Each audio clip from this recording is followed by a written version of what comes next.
Hello and welcome to the Avrum Rosensweig Show.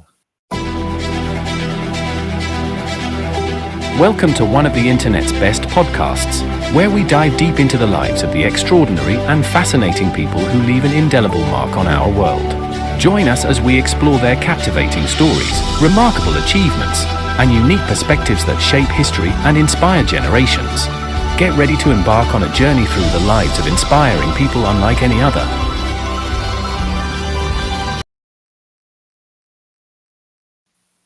Hello, folks, and welcome to the show. Indeed, my name is Avrum Rosensweig, and I remind you that the reason why I do the show is because I want to remind people that humankind is very, very special, that we've accomplished brilliant and wonderful things over the last 6,000 years or 2 billion years, or however you qualify your spirituality. And I want to remind everybody about that. It's really important that we're cognizant of the greatness within the world that we share. And I do that through inspirational interviews. Now, today, my guest is indeed a very, very inspiring individual, Michal Cotler-Wunsh. How are you, Michal? I'm okay, Avrum. Thank you. Oh, thank you for joining me. I'm actually very deeply honored. The show will dive into the whole issue of anti-Semitism, how it affects the Jewish people clearly, the state of Israel, and the world that we share. Michal lived in Canada. She now lives in Israel and has for a number of years. She's the daughter of a gift of we in Canada, and that is Irwin Cutler, world-renowned Canadian lawyer, who later became Canada's Justice Minister and was counsel for human rights advocate Nelson Mandela and Nathan Sharansky. Michal was an Israeli politician. She's a very passionate advocate for human rights and equality. And as Israel's envoy for combating anti-Semitism, she's at the forefront of tackling that very dangerous issue, working tirelessly to raise awareness and creating lasting change. Today, we're going to talk about what she does for a living, what Israel's strategy is, and how the diaspora fits into that. So once again, Michal, I want to thank you very much for joining me on the podcast. I'm really, really honored. I know how busy you are. Thank you. Thank you very much, Avrum, for having me on and for this opportunity to engage in conversation. You're welcome. And I think it's really important that we mention at the top of the show, you were a politician, you're a diplomat, you're an envoy, and you're a mother of 3 boys who fought in Gaza, correct? I am a mother of 4 children, 3 of whom serve in the army currently, not all boys, 1 a girl. And they are serving in the army as all of their counterparts are throughout Israel. And just to correct, I am not a diplomat. I am a former legislator. I was a member of parliament. Yeah. And I was appointed to the role of Israel's special envoy for combating anti-Semitism 3 weeks before October the 7th of 2023. You know, the reason I bring up the maternal aspect of your life is because in a response to a question that an interviewer gave you as to why you left Israel after October 7th and went to New York, your response was so poignant and it was so emotional. I had tears in my eyes. You said, I didn't want to. It was the hardest thing that I ever did. But I felt so strongly that I had to go to the diaspora and share with diaspora Jews and non-Jews the Israel experience, right? Absolutely. And in fact, that describes most definitely the first emergency trips that I took. Actually, about a week and a half after October the 7th, I left our very best friend's son's Shiva, actually, who was killed on October the 7th, in order to take that first flight to North America. But it really describes the urgency and, for me, the imperative to continue traveling along these 14 months of, as I said, a multi-front raging war, because it is the only war front that I know how to fight. So where there is, and just tonight we were informed of 3 more soldiers who are killed in battle, 3 more heroes of the hundreds of heroes who have paid the ultimate price so that we can live. In many, many ways, it was the only contribution, if you will, that I can make to this multi-front war in what I call the 8th front, the war for public opinion, the war that has been raging for decades, that I'm sure we'll delve into a little bit, but that the place to fight that war, if you will, is actually outside of Israel. And the proof of, proof in the pudding, if you will, that is where that battlefront is raging outside of Israel is, of course, the tsunami of anti-Semitism that we have seen spike in the aftermath or in response to October the 7th. Michal, we're talking about the Israeli reality, if you will. Tell us a little bit about that. Like, how are you feeling most of the day when you go through your trek to stymie anti-Semitism, attending funeral after funeral? You also said in that interview that your husband and you had to split funerals that came at the same time. Like, what's it like to walk around as an Israeli today? So I have to say that the sadness of, in fact, burying more of our friends' kids and kids' friends than I think we've even begun to process, because we continue fighting in this war for now, is overwhelming. But the response of Israeli society is no less overwhelming. It is a response of resilience and a response of, in many ways, defiance, and a response of a decision to live. And in that sense, actually, in some ways, being in Israel is much easier, certainly for me, with my own children in the army and with my own concern and connecting to the news, hourly, if not more, and understanding that sirens, as they rage in Israel, actually alert us to different incoming rockets in this 14-month period, not just on October 7th, but since October the 7th. It's much easier to be here in that sense.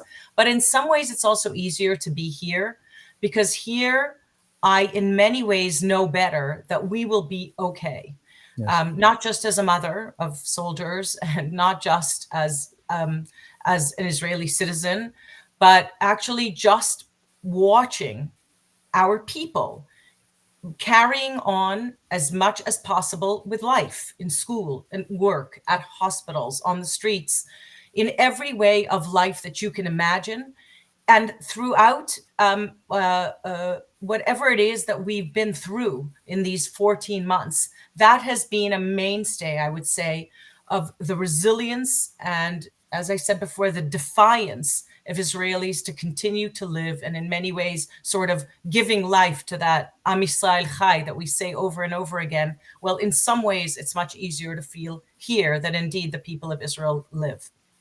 So in that light, our dear friend Ellie Rubenstein, who is the director of international education for March of the Living, he asked the following question, which he asked me to share with you, that you were on March of the Living after October the 7th. It was the first one after October the 7th. And there were Holocaust survivors of October 7th, and Holocaust survivors who were survivors of October 7th. Ellie's question to you, Michal, is, did that make you terribly sad or sadder, or was that an inspiring thing knowing that they were there? Look, I have to share with you that I actually marched from Auschwitz to Birkenau with two Holocaust survivors, sort of one on each side, Yes. that decided that they were not getting on the golf carts. They were walking, and they were going to walk the entire way as they did. And you were right. There were also survivors of the Nova and Holocaust survivors who survived October the 7th. Sorry, not the Nova, but of the October 7th massacre, of course. The understanding that 2023, which is when October 7th massacre occurred, and now we're speaking in 2024, are not 1943. They are not 1944. Could not have been more poignant than at the March of the Living. And I'd like to elaborate on that for a moment. I mentioned it in my address to the UN a month after October the 7th. Look, the understanding that never again that the entire world committed to, with the creation of an international rules-based order and institutions and mechanisms to uphold, promote, and protect that international rules-based order, including human rights organizations and, as I said, institutions and so on and so on. The understanding that that entire infrastructure was created so that never again would the atrocities too terrible to imagine, but not too terrible to have happened, precisely which happened in the Holocaust and precisely which the perpetrators of the war crimes and crimes against humanity on October the 7th, 2023, intended to create this multi-generational reminder, trauma, and openly stating their genocidal intent, including in the Hamas charter that calls for the annihilation of the state of Israel and for the murder of Jews, and the Mein Kampf found in terror tunnels and in UNRWA schools, and so on and so on. But never again for the rest of the world, while it has failed colossally in a world of again and again, and I'll talk about that a little bit more and why it has failed colossally, enabling the hijacking and weaponization of that infrastructure I spoke about. Never before have I felt the importance of the never again statement for us, for the Jewish people in 2024. And of course, in 2023, when October the 7th was perpetrated, because never again for us, having returned to our ancestral homeland 76 years ago, after thousands of years of exile and persecution, in which Jews, stateless, were persecuted and exiled precisely because of that. Well, October the 7th, 2023, and then the responses from around the world, but our response, the state of Israel's response, the ability to protect ourselves, gave a whole new meaning to never again, that said, never again will we wait for the rest of the world to come and defend us. Never again will atrocities, the likes of which happened on October the 7th, 2023, occur and continue to occur, as the spokesperson of Hamas promised us that their intent was to commit 1 million October the 7th. But never again will we wonder years later how those atrocities could have happened when we were defenseless.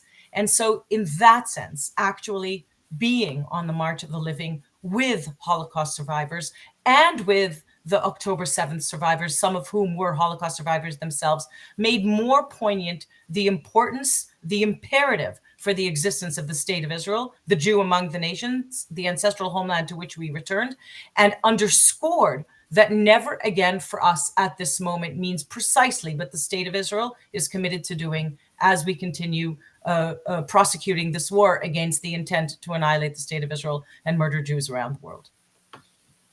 Michal, why are the Jewish people hated so much? So look, Avrum, I've thought about this so much over the last 14 months, and of course in the years before in my various sort of engagements with this issue, whether as a legislator, from legal perspective in the international institutions and so on. But, the one thing that struck me over the course of these 14 months, or maybe two things that struck me over the course of these 14 months is, the first is the fact that the Jewish people are the memory of the world. The Jews have existed for thousands of years, as has anti-Semitism, this ever-mutating hate that actually mutates by latching on to the guiding social construct of each and every time, as the late Rabbi Sachs explained, religion, science, and the secular religion of our times, human rights. In that sense, when you are the holder of memory, and you are able to actually give meaning to the prospective commitment of never again, because you remember the past. And so that because you remember the past, you can identify the threats of the present and prevent their recurrence of atrocities in the future.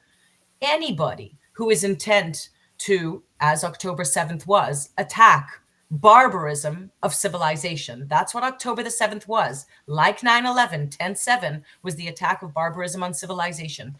Anybody intent to attack civilization or humanity or freedom in that way would actually like to be able to remove memory, because memory is what enables us to identify the current threat, the threat in the present.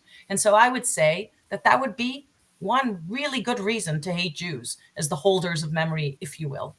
And the second that I've come to actually, and it relates to what we spoke about before, and I think about this all the time as well, is the fact that it is hope that kept the Jewish people alive for the thousands of years in which we were persecuted, and in which hope that, again, the late Rabbi Sachs, I'll quote him again, differentiates hope from optimism. Hope demands action and courage.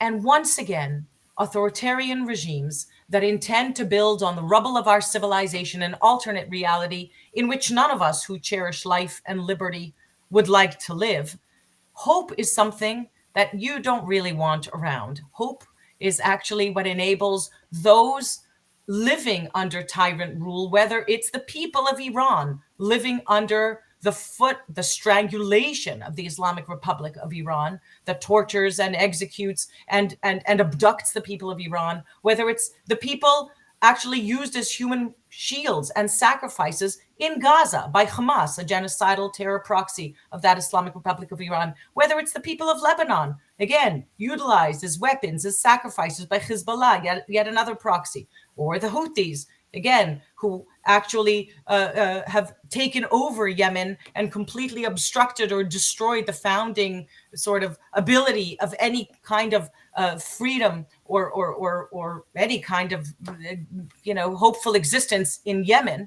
Yes. The understanding that it is those autocratic tyrant regimes that would quash hope in many ways enables me to understand precisely why anti-Semitism would mutate in this way at every intersection in which humanity and freedom and the dignity of difference, that anti-Semitism is just the most reliable sign of the major threat to. Every time that that the world has met that intersection historically, there has been this kind of spike or tsunami of anti-Semitism, of this ever mutating hate.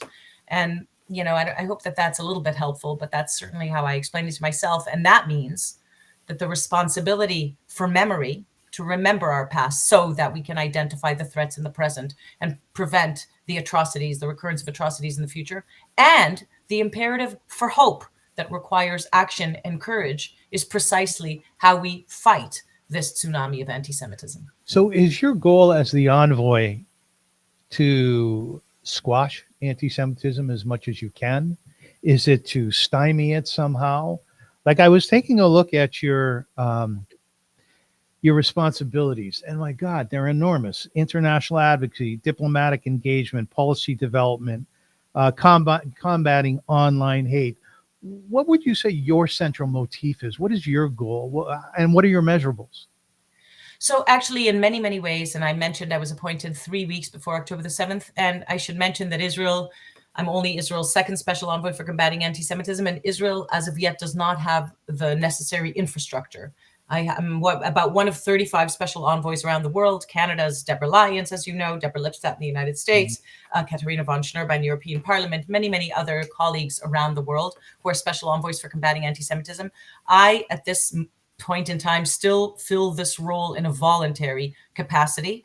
I say that because you mentioned the overwhelming responsibility that it brings with it. And I will say, not only is it an overwhelming responsibility because the state of Israel is the nation state of the Jewish people that is actually targeted by that anti-Semitism. So the same anti-Semitism that fueled the atrocities of October the 7th is the anti-Semitism that fuels the responses to the atrocities of October the 7th, responses of silence and denial and justification and attack of Jews around the world. But Israel is also the nation state of the Jewish people. And as such, it has a tremendous responsibility to, I'm going to say, create a national strategy for combating anti-Semitism with international components to it. Because as we know, 45% of us live in Israel, 45% in North America, and about 10% in the rest of the world. And so the state of Israel has that added responsibility as the nation state of the Jewish people to create a national strategy or an international strategy. But I'm going to say that if you ask me what my goal is, it is actually to make sure that all of us understand, Jews and non-Jews alike, that anti-Semitism is not a problem of Jews.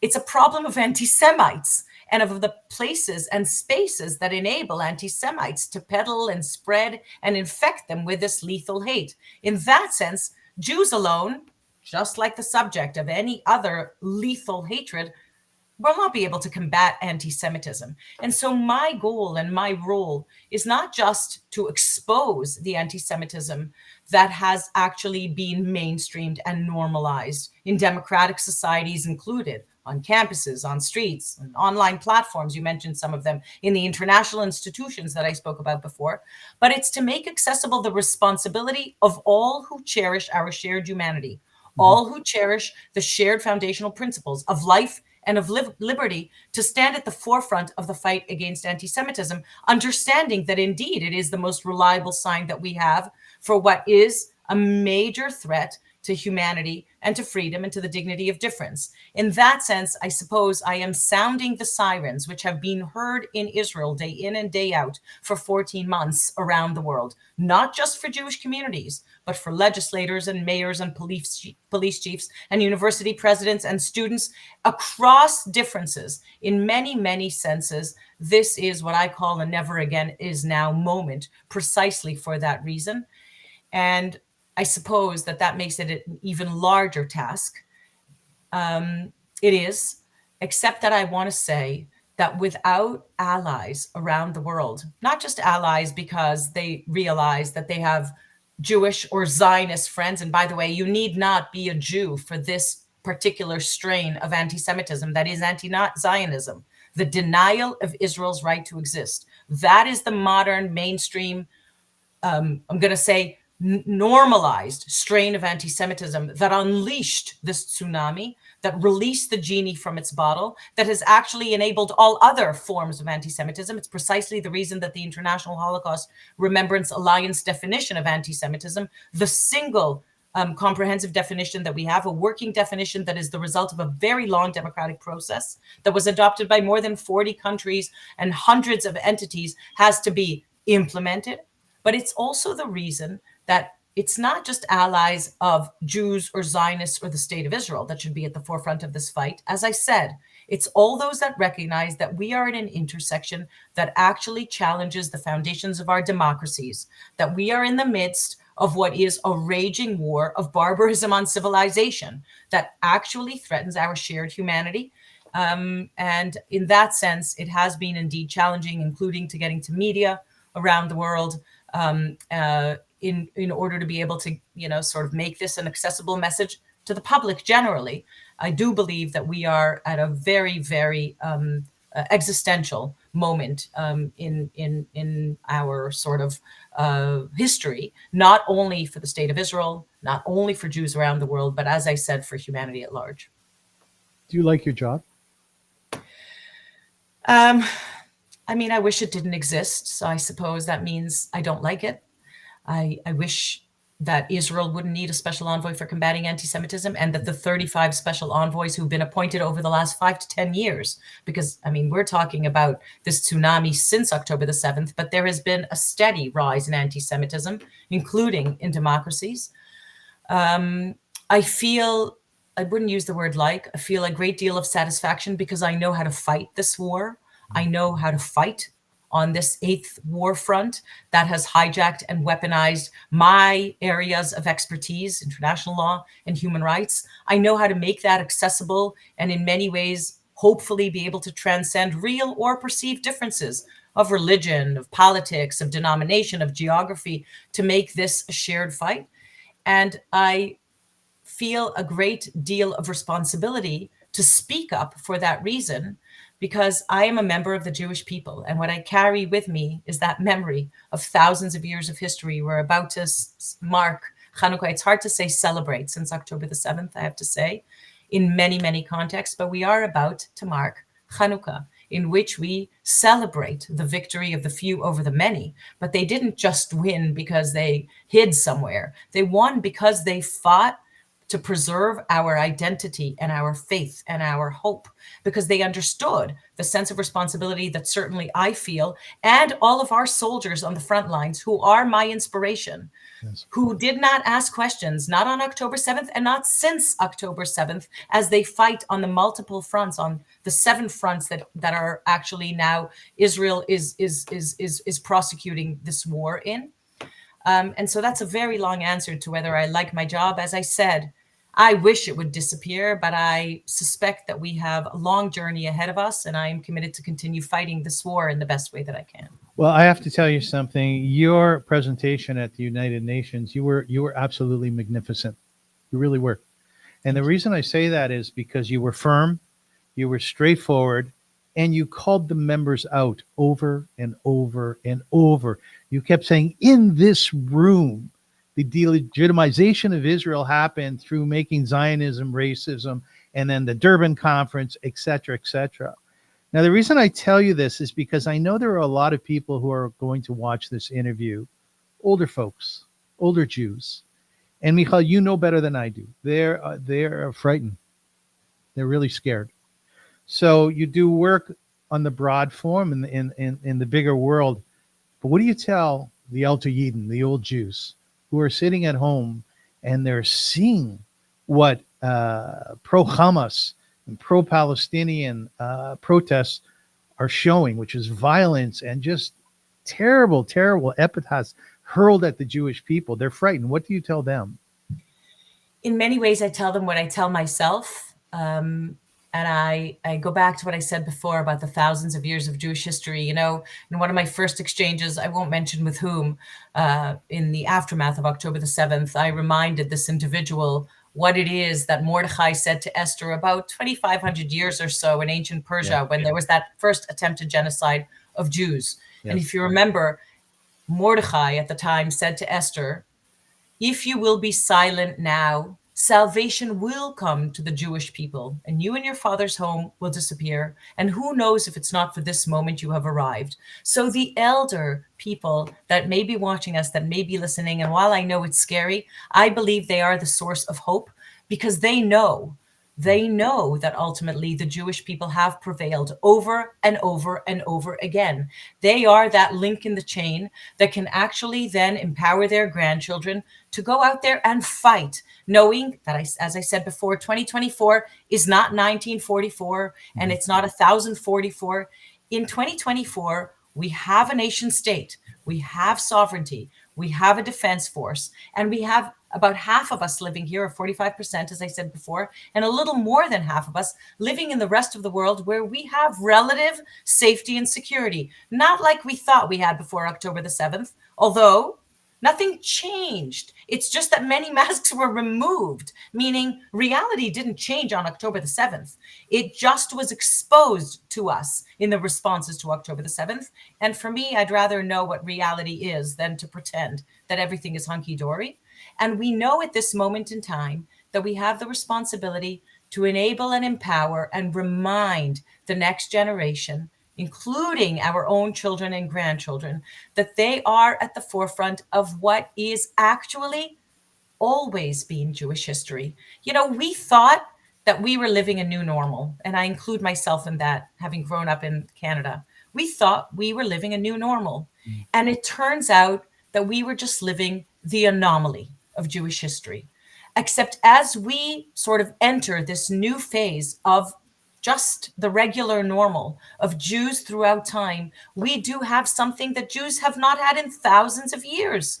As I said, we have returned to our nation, ancestral homeland, to our nation state 76 years ago. We have a defense force. We have the ability to defend ourselves here. And we have, in that sense, also the ability to stand up tall wherever we may live around the world, and know that the state of Israel exists precisely for this reason, and speak up and stand up to those that actually challenge the democracies or the values of the societies in which we live. Because we can predict, as we know historically, that this endangers not just Jews. And as the late Rabbi Sachs wrote, what starts with the Jews never ends with the Jews. In that sense, we are, as I said at the UN, we may be the bloody canary in the mine shaft, but the mine shaft will collapse. And in that sense, we are ringing history's sort of sirens, if you will. So Dafka, or of all people that are listening to us tonight, or when when this is heard to your listeners, I want to make sure that not only are we empowering and emboldening those that are listening to us, but that they understand their role as boots on the ground, if you will, at the forefront or on the front lines of this eighth front that has been raging for public opinion. And you mentioned some of the milestones of this war front that I sort of elaborated on in the UN. But we have to understand this has been raging for decades. With the 1975 Zionism as Racism resolution was that first blood libel that was peddled at the UN that basically enabled this new mutation of anti-Semitism that has created this anti-Zionist strain of anti-Semitism. Zionism is racism. You mentioned the 2001 Durban Conference Against Racism. And I'll say the third most Orwellian inversion of fact and of law, the accusation of the state of Israel of genocide, a term we should shudder when we utter, coined by Raphael Lemkin, whose entire family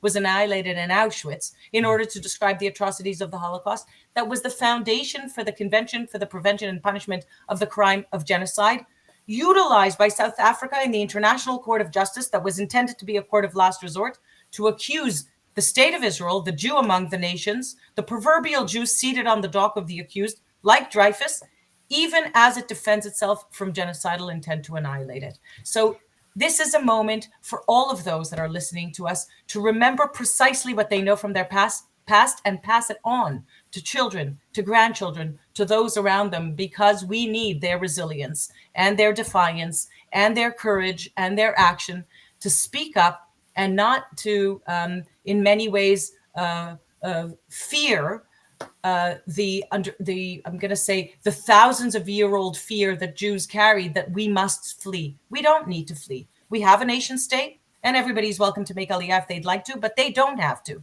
What they need to be doing is fighting on the front lines, precisely where it is that they are living, whether it's in Canada, in Australia, in the United States, in France, in Germany, and around the world.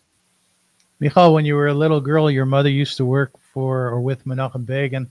And when you would wait for her to come home from work with the prime minister, you would play piano in his house, in Eliza's house. Would he be proud of you today? So first of all, that is the picture that was hanging in my Knesset office. It was a picture of Menachem Begin. I loved him dearly, and I loved Eliza Begin. Yeah. And they have informed my love of my people, and Menachem Begin loved our people, all of our people. And I can't speak for whether he'd be proud, but I know that his legacy left us with an important path forward that understands that when we fight this together as a people, when we understand that we stand united, that doesn't mean that we're all the same, not at all, but that when we stand united as a people, I think that we stand a chance of fighting in a much better way, not just in the way that he understood so deeply, but in a way that he understood that the state of Israel represents, and his sort of commitment to Jewish unity, but also to the state of Israel's conduct to all of its citizens, whether they're Jews or non-Jews, by the way, the understanding that democracy is something that we should cherish and ensure that its principles are upheld equally and consistently. I say that because I mentioned before, in the international institutions, in universities around the world, in many other spaces, it is democratic values, small case d, or liberal values, small case l, that have been hijacked and weaponized to demonize and delegitimize and apply double standards to the state of Israel as the Jew among the nations. And it is his legacy, Menachem Begin's legacy and commitment to those values, that informs everything that I do, including to this day. Can you always hold back your tears when you have to? No, actually, I'm a crier. Yeah, me too. And in fact, when I was in Knesset, sometimes when I'd speak about issues that really I'm very passionate about, including 2 deceased soldiers and 2 civilians that are 4 of the 100 that are still held by Hamas and have been there for more than 10 years, and many other issues, including, this commitment to combating anti-Semitism. My staff would sometimes, get concerned because sometimes I cried in Knesset, but I have no problem with sharing the way that I feel passionately about these issues. I hope that they share my sense of urgency and not anything else. And I do sometimes try to hold back the tears because we do have to continue and, sort of chug on and fight, but I let myself cry too. Yeah, Michal, you're magnificent. You really are. And you give me a lot of confidence, and I'm sure my viewers, at the position that you hold. Now, I've been playing around with artificial intelligence for a while, and I've asked it to print up poems for my guests. I've been doing this for a few months. Some people like it, some people don't. But I do have a poem for you, and it's called Ode to Michal Cotler. Michal Cotler-Wunsh, a force so bold with heart and soul, her story told, a warrior for justice far and wide. She stands for truth with unwavering pride. Daughter of Irwin, a voice so clear, a champion for rights who hold us near. From Canada's heart to Israel's land, her legacy of justice takes a stand. In Israel's Knesset, her voice did rise, a mother, a leader with steadfast eyes. Three sons in the IDF, brave and true, their courage matched by the strength that she knew. Fighting for peace, for truth, for light. In every battle, she ignites the fight. At the United Nations, she spoke with grace, exposing the bias, revealing the disgrace. On October 7th, when darkness fell, she called for justice with courage to tell of the silence that echoed from halls so high, while terror and pain filled the sky. Michal stands strong, undeterred by hate, her mission to end injustice, to challenge fate. For the Jewish people, for Israel's right, she battles on, a beacon of light. With heart as a mother, strength as a guide, she carries the mantle with truth as her pride. In every word, in every plea, she fights for a world where all can be free. And that's it. What do you think of that? You're going to make me cry. Yeah, that's my goal, like Oprah, you know. Michal, thank you so much for being with me. I really appreciate it a lot. And Thank you so much. Oh, absolutely. And I want to thank you too on behalf of all my viewers and listeners and everybody taps into the show. Thank you for taking on this responsibility, because you do it so well and you lend a lot of confidence to the Jewish people. And God bless you and God bless your family. And you should always be strong. And you're welcome to come back to the show anytime. Thank you. Thank you. Thank you very much for having me on. Absolutely. Ladies and gentlemen, we appreciate you being here. And we will be back soon, tomorrow, actually, with Parsha and Prose with Rabbi Shlomo Gomorrah. We will be learning the Parsha of the week, and we will be doing it through the lens of classic literature, in this case, the Count of Monte Cristo. So stay tuned. Until we meet again, as they say in Yiddish, sei gesinnt. Do you know Yiddish, Michal? A little bit, my bubby. Your bubby, okay. Sei gesinnt. We'll see you soon, and Am Yisrael Chai.